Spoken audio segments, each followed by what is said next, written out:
So in that last segment about Chris Paul, I talked about how Jonathan Kuminga is going to be the second option most likely in Golden State next year.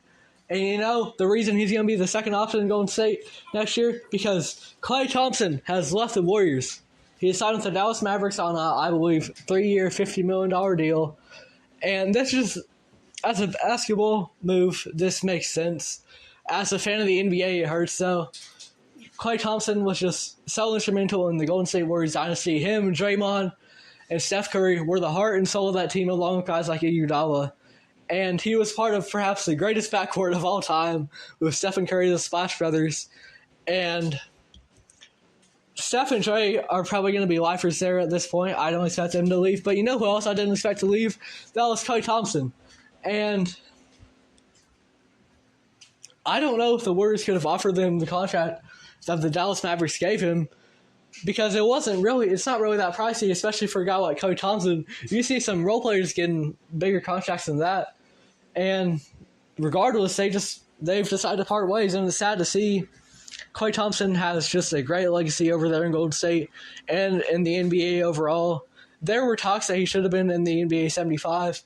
I don't necessarily agree. I think there were bigger snubs than Klay Thompson. However, to even be in the conversation for that, of being one of the top 75 players in NBA history, that's just great. And he's one of the best catch-and-shoot players of all time, played off-ball perfectly. Him and Steph were a great pairing, elite chemistry.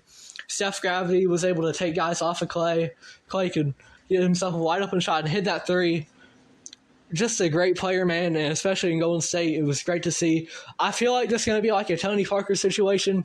He's a San Antonio Spurs great. Everyone remembers him as a Spur, but he had 1 year off in Charlotte, and that's how it's going to be with Klay. Obviously, he's going to spend a couple more years in Dallas. He's on a 3-year contract, but we're going to remember him as a Warrior, and for the memories he brought us all as a Warrior, whether you were rooting for him as a Golden State fan or you're rooting against him as a fan of 29 other NBA teams, and especially the Cleveland Cavaliers.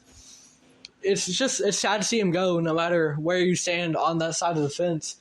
And yeah, I'm interested to see how he will do in Dallas. He'll be the third option now behind Luka, Kyrie, of course. And they're gonna get a lot of shots up, but they're also gonna attract a lot of defensive attention. And they're both really good passers, so they're gonna be able to find Klay. And I don't know that's gonna be on the same level as a guy like Steph. His gravity is second to none in this league.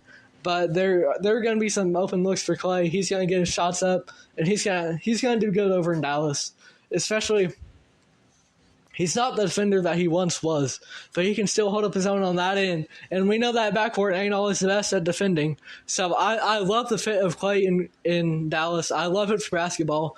I'm just not a huge fan. As a fan of the NBA, it's sad to see, but it will be cool to see Klay play for the Dallas Mavericks next year. Steph and Draymond are going to be lifers. I thought Klay was too, but he will be very successful over in Dallas.